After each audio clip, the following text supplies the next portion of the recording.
Hello guys, आज हामी फेरि हजुरबा र नातिनी हजुरहरूको सामु आइसकेको छौँ। आज हजुरबाले चाहिँ हजुरहरूसित केही साइन्टिफिक कुराहरू सेयर गर्न गइराखेको छ।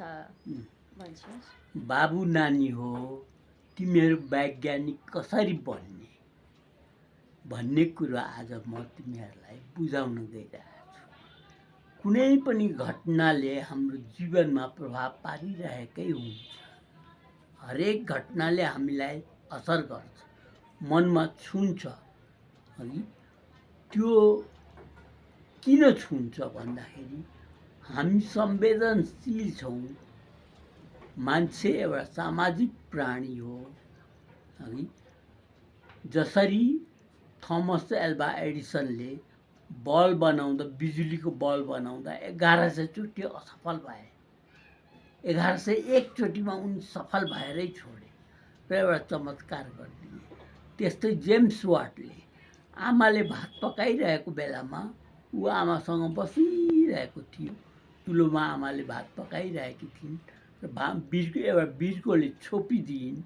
त्यो बिर्कोले छोपेपछि त्यो पानी उम्लिएपछि त्यो बाफले बिर्को माथि उठ्ने, फेरि झर्ने, माथि उठ्ने, फेरि झर्ने गर्यो। यसले गर्दाखेरि उनलाई ठुलो सोच थाले, यसमा पानीको बाफमा त यति तागत छ भने यसले मेसिन बनायो भने, इन्जिन बनायो भने कस्तो होला भनेर उनले कल्पना गरेर ठुलो भएपछि यो इन्जिन बनाए। रेलको इन्जिन, पानी जहाजको इन्जिन, कोइलाबाट चल्ने। त्यो पानी तातेर अनि त्यो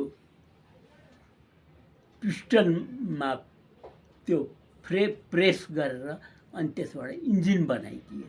यसबाट हामी के बुझ्छौँ भने कुनै पनि घटनाले जब हामीलाई असर गर्छ त्यसमा चिन्तन गर्न थाल्छौँ।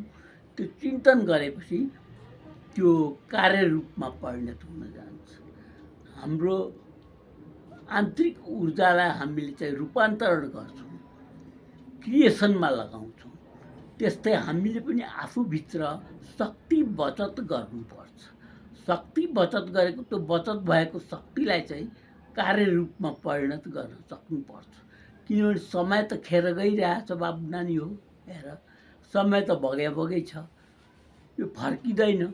तर यसलाई समात्न जसले सक्यो उसैले चाहिँ जित्यो के बाजी संसारमा। जसले समयलाई समात्छ, समयलाई आफू बसमा गर्छ, त्यसैले जिन्दगी जिउने कला जान्दछ। त्यस कारणले हामी लगनशील भएर लागे गर्ने, कुनै पनि चिजमा लागे गऱ्यौँ भने त्यो चिज कार्यरूपमा परिणत हुन्छ। त्यस कारणले बाबु नानी हो, मैले यो सोभियत भूमि भन्ने पत्रिका पढेको थिएँ बच्चैमा। त्यो पत्रिकाबाट यो मैले तिमीहरूलाई चाहिँ भन्न खोजेको। तिमीहरू वैज्ञानिक, सबै मान्छेलाई भगवानले आफ्नै रूप दिएका छन्। सबै मान्छे वैज्ञानिक हुन सक्छन्, असम्भव केही पनि छैन। तर मान्छेले आफ्नो शक्तिलाई सदुपयोग गर्न जान्नु पर्दछ। त्यसलाई चाहिँ कार्यरूपमा दिने, लगनशील भएर नयाँ नयाँ कुरो खोजी गर्ने, अनुसन्धान गर्ने, यही बानी हामीले बसाल्यौँ भने सानैदेखि हामी सबै बच्चा वैज्ञानिक बन्न सक्छौँ।